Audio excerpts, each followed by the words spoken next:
चलिए तो फिर शुरू करते हैं। तो फिर अपन आज रेडिंगटन लिमिटेड को फिर से एक बार डिस्कस करेंगे। तो फाइनेंसेस अपन ने प्रीवियसली डिस्कस कर लिए थे इसके। तो आज अपन डिस्कस करते हैं कि हमारे प्राइसिंग को लेकर के और हमारी पोजीशनिंग का हम क्या बेसिकली करने का है, और हम अगर एंटर करेंगे तो कहाँ एंटर करेंगे।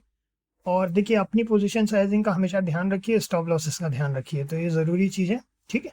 तो देखिए, हमने आप लोगों को पहले बताया था कि एम पैटर्न इसने बना दिया और एम पैटर्न को पूरा करेगा। एग्जैक्ट जिस लाइनों को आप वेरीफाई कर सकते हैं प्रीवियसली, ये कहीं हमने इनमें चेंजेस नहीं किए, वही की वही लेवल्स वही के वही हैं। ठीक है। डाउन साइड की तरफ देखें तो 145.95 के नीचे ही हम डाउन साइड की पोजीशन सोच रहे हैं कम से कम। और अप साइड के लिए अगर हम प्लान करें तो 161 के ऊपर, अभी भी 161 के ऊपर ही अप साइड की प्लानिंग बनती है। ये जो लेवल अभी यहाँ पर हैं, यहाँ पे कोई भी मतलब नहीं है एंटर करने का। ठीक।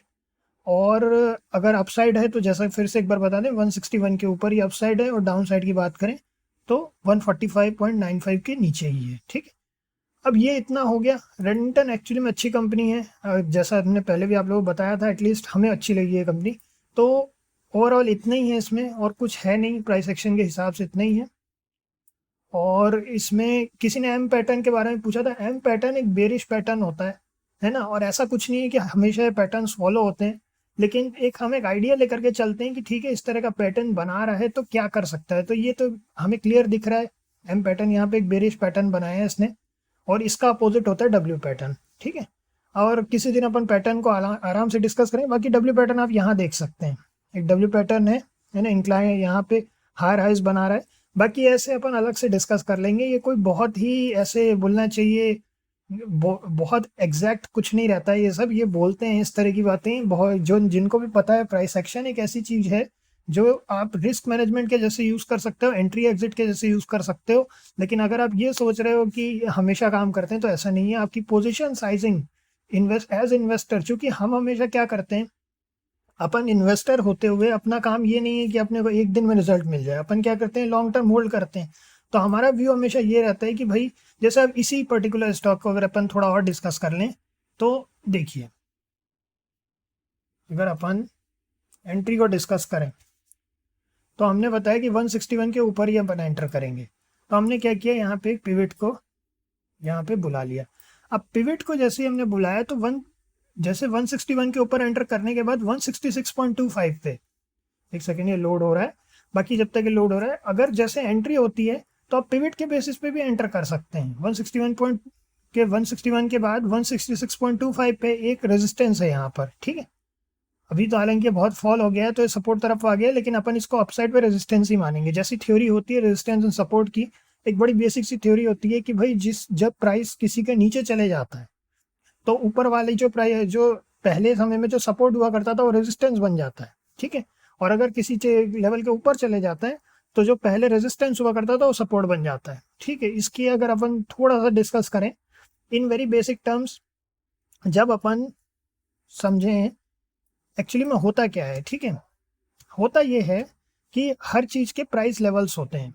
ये थोड़ा सा ये चार्ट अभी लोड हो रहा है, चलिए आपको, या फिर एक काम करेंगे, अपन अलग से प्राइसिंग को डिस्कस कर लेंगे कि एक्चुअली में प्राइस पैटर्न बनते कैसे हैं। ठीक है। या फिर चलिए, खुल गया है तो अपन इसको डिस्कस कर लेते हैं, थोड़ा सा डिस्कशन रहेगा। ठीक।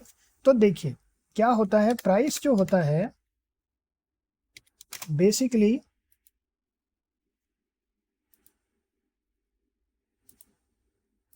प्राइस जो होता है वो या तो बाय प्राइस, ठीक है, बाय करने के लिए होता है या सेल करने के लिए होता है। अगर अपन बहुत बेसिक समझें, या तो आप बायर होंगे या सेलर होंगे। तो एक बायर क्या चाहेगा, एक बायर चाहेगा कि भाई उसको सस्ते में मिले चीज़ें। ठीक है कि नहीं बात। एक बायर चाहेगा कि उसको चीज़ें सस्ते में मिले। और सेलर क्या चाहेगा, सेलर चाहेगा कि जो भी चीज़ है वो ज़्यादा में बिके, जितने में उसने बाय किया तो उससे ज़्यादा में बिके। तो बस यही कॉन्सेप्ट है। अगर अपन बहुत बेसिक टर्म्स में समझें, जो प्राइस लेवल बनते हैं इसी तरह बनते हैं।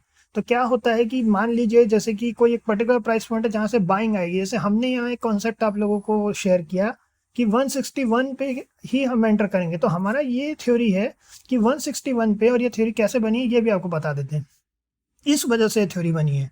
ठीक है। तो रिजेक्शंस ऑल्दो मिले हैं, लेकिन हम क्या है, एंटर करने के बाद थोड़े से कुछ पॉइंट्स के लिए एंटर करेंगे। अगर अपन लॉन्ग टर्म प्लान कर रहे हैं, अगर हम लॉन्ग टर्म प्लान कर रहे हैं, तो भी हम क्या करते हैं, हमेशा ट्रेलिंग करके चलेंगे। लेकिन ओवरऑल एक बायर और एक सेलर के नज़रिए से अगर आप सोचेंगे तो आपको बहुत ही मतलब बोलना चाहिए ईजिली समझ में आ जाएगा कि लेवल क्यों बनते हैं। एक बायर एक पर्टिकुलर प्राइस पॉइंट के ऊपर बाय नहीं करना चाहता, एक सेलर एक पर्टिकुलर प्राइस पॉइंट के नीचे सेल नहीं करना चाहता, ठीक है। और फिर इसमें एक चीज़ आते हैं, एक्टिव बायर एंड सेलर होते हैं, रिस्पॉन्सिव होते हैं, इनिशिएटर होते हैं, है ना, जो इनिशिएट करते हैं, और ऐसे अलग अलग चीज़ें हैं।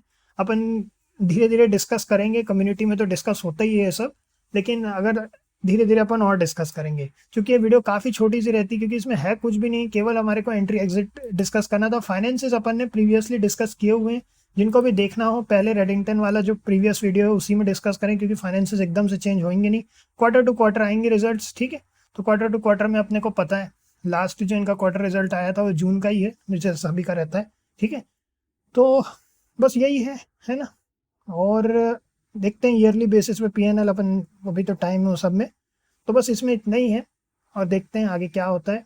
और बाकी अगर किसी को प्राइस एक्शन वगैरह से रिलेटेड कुछ भी क्वेश्चंस हों तो आप लोग पूछ सकते हैं, हालांकि इस पर हम अलग से खुद भी बनाएंगे ही, ठीक है। चलिए नेक्स्ट में मिलते हैं, ओके।